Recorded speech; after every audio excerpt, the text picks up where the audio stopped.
Today I will explain how you register your marriage here in the Philippine Embassy in Brussels.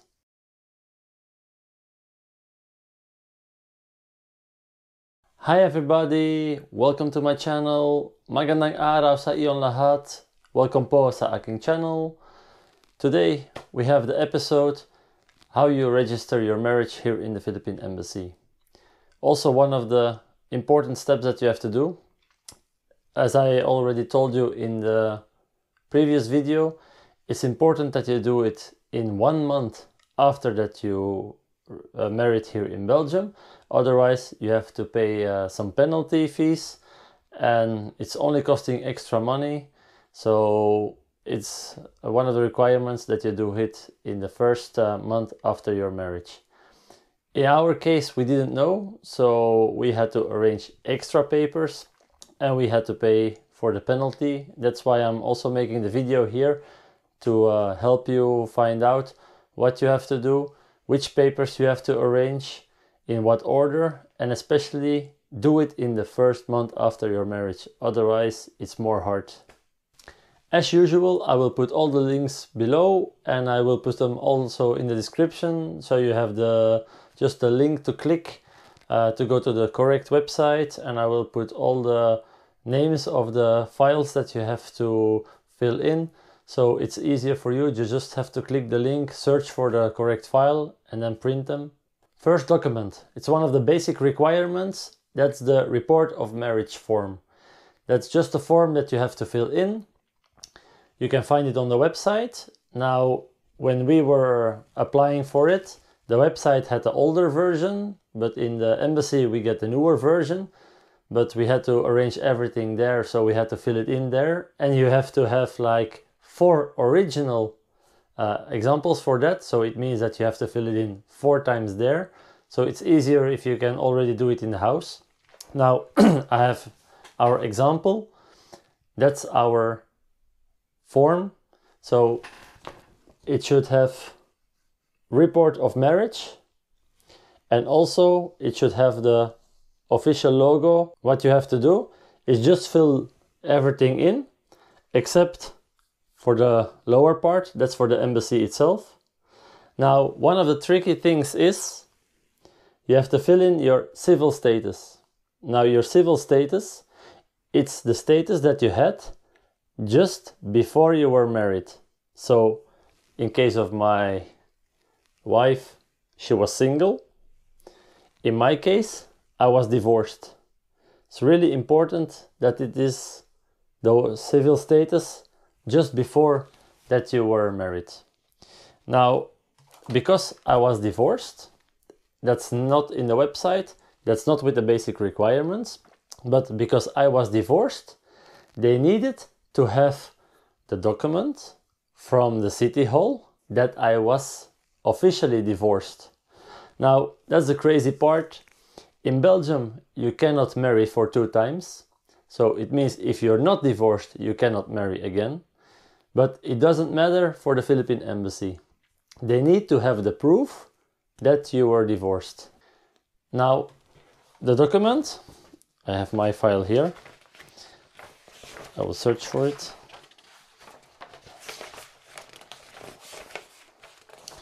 The document looks a little bit like this. Everything is marked here. It needs to have a stamp from the city hall. Once you have this document, you have to go to a translator again.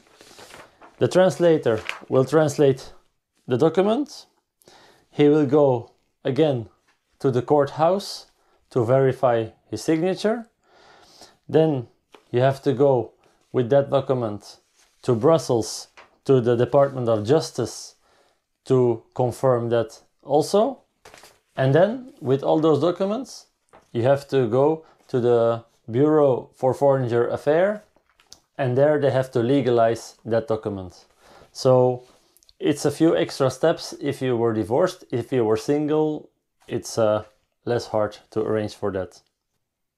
Now, important also, if you're filling in this document, it needs to be typewritten. So normal handwritten, it's not readable, I think. So that's why they say you have to write it in typewriting, like in caps, or you can just fill it in on the computer if you're handy. It's in a PDF document, so normally you can just type it and then print it for 4 times. It's making it easier than filling it in 4 times. And don't forget, you need 4 originals of that one. And then for the next step, you have 2 possibilities. You have to give one of the 2, so you can decide. A certified true copy of your marriage certificate in Dutch or in French. Then you have to let it translate, and it's the same steps. Then you have to go to the courthouse, you have to go to the Ministry of Justice, and then you have to go to the Bureau of Foreign Affairs to let it legalized. And you need 3 photocopies of that. What I did was the extract for the marriage registration, but you need to ask in City Hall for the international version, because that's really important that it's for the international. And you also have to tell it to the people from the City Hall that it needs to be legalized by the Ministry of Foreign Affairs. So only the mayor can normally put his signature on that. That's really important, because if one of the people from City Hall is signing in the name of the mayor and you're going to the Ministry of Foreign Affairs, they will not accept the document, because the signature of the mayor is registered in the Bureau of Foreign Affairs, and if they don't match, they will not put a legalization on it. So that's really important that you report that in City Hall, that it's to be legalized and that you need to use it in the Philippine Embassy. So they have to have the signature of the mayor. From that one, you need to take 3 photocopies. The next document that you need is a birth certificate. And you need it from you and from your wife. Now, the one from you, also in City Hall, you have to ask an international version. And it's the same. You have to tell that you need to get it legalized, so only the mayor can put his signature on top. So that's also really important. It's the same step as for the marriage registration. Now, the one from your wife, that may be a tricky one, because the one that she needs is her birth certificate from Philippines, and they have to ask it in NSO. Now, in my case, my wife, she bring her birth certificate that was already arranged in DFA and legalized in the Belgium Embassy in Manila. She bring it to Belgium so we could use it here again, so that it made it a little bit easier. Now, in case you don't know what I mean, that it's with DFA. Normally the Filipina, they know the things, what they have to do. In DFA, they put this on top with the red ribbon and the special stamp. Now, this document, that's a photocopy, because we keep the original one safe. It's a really important document. It has also the birth certificate with it.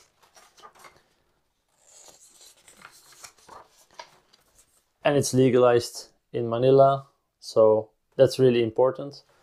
Now, maybe you noticed, but because this is all photocopy that I keep, I make all the photocopies as a colored one, because some documents, especially the birth certificates from Philippines, they're really hard to read. And if you put it in black and white, it just makes it more hard. So I take all the photocopies in colored ones. And I also make the copies like, we call it recto verso, like on the 2 sides. Especially it's important, if you see, this is the last paper from the birth certificate. On the back side, there is the legalization, like on the original one. Now, from your birth certificate and from the birth certificate of your wife, you need 4 copies. So you need to have 1 original one and 4 photocopies. And the next one, you need 4 recent pictures of yourself and 4 recent pictures of your wife.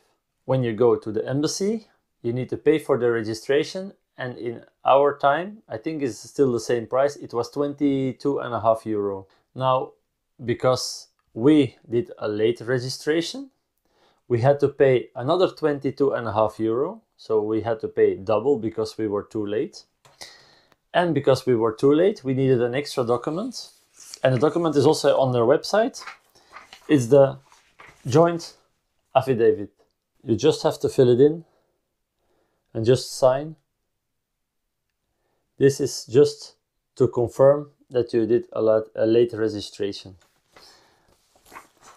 Now, when everything is ready, you just go to the embassy, and then they will give you a document like this.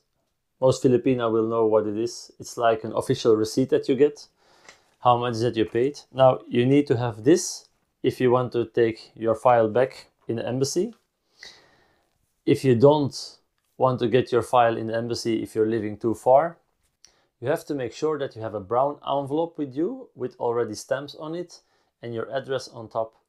Now, in Belgium, we are not using that, but in Philippines, it's common that if you bring documents, you have to arrange a brown envelope also, so they can send the papers back to you. In most shops, I think you can find it. And don't forget to buy also stamps, because it's necessary that you already put your stamps also on top. Now, we had to wait a few weeks before we can get the papers. Now, we pick them up again in embassy because it's not that far for us to drive. And as you noticed, they will put extra stamps on it. They will fill in some things, and then they will fill in the bottom, and that means that it's okay.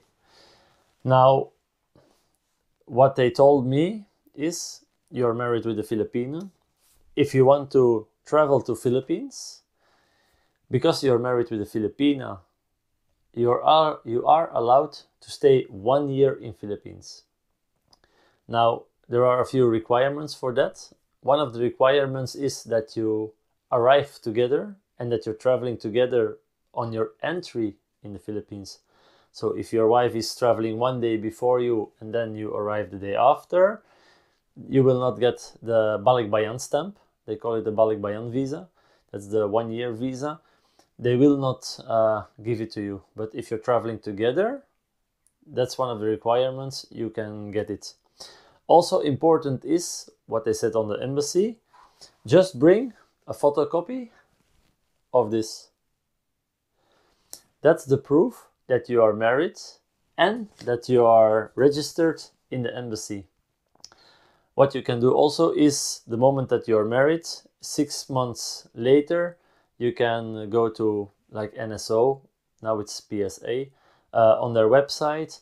Then you can apply for a Senomar for your wife, and there it will be registered that she's married with you. Now, if you want to let them send the papers here to Belgium, and they have like the red ribbon and everything, it's more expensive than just take a photocopy of this. So we didn't do it yet. We will go next year to Philippines and I will take a copy, and let's hope that I will get a Balikbayan stamp then. Now, that are the documents that you need.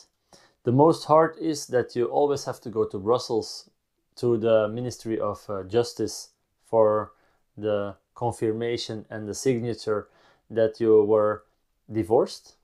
I just take the extract from the marriage registration, the international version, and I didn't have to go to the Office of Justice. I just had to go with the papers to the Ministry of Foreign Affairs to get it legalized. Now you can make an appointment on their website.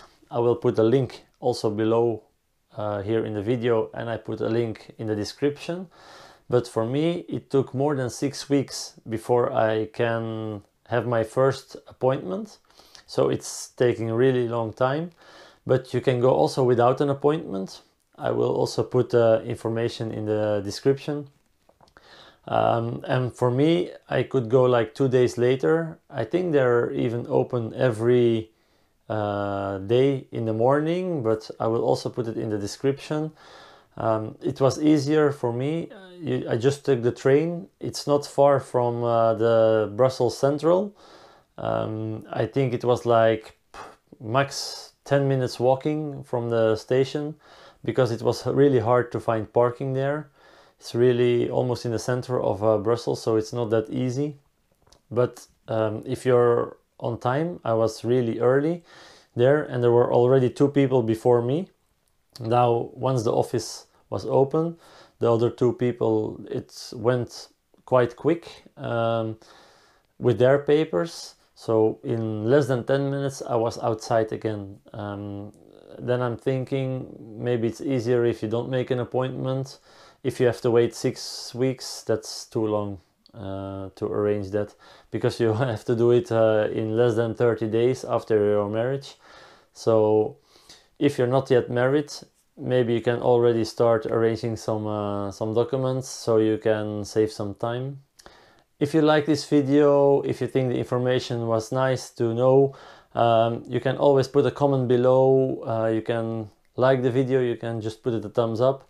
You can just subscribe to the channel and put the bell so you get a notification when the new video is uploaded. I will make another video. I already said that I will do the frequently asked questions. If you have questions, you can put them here down as a comment, or you can send me an email. You can also find that in the descriptions, the email address. I will try to answer as soon as possible. I'm also busy making a Facebook page. I also will put the name of the Facebook page down here, and there you can also add some things, and then we can help each other to make it more easy to arrange the papers. Don't forget to subscribe. You can just click the round circle here in the corner, then you can also subscribe.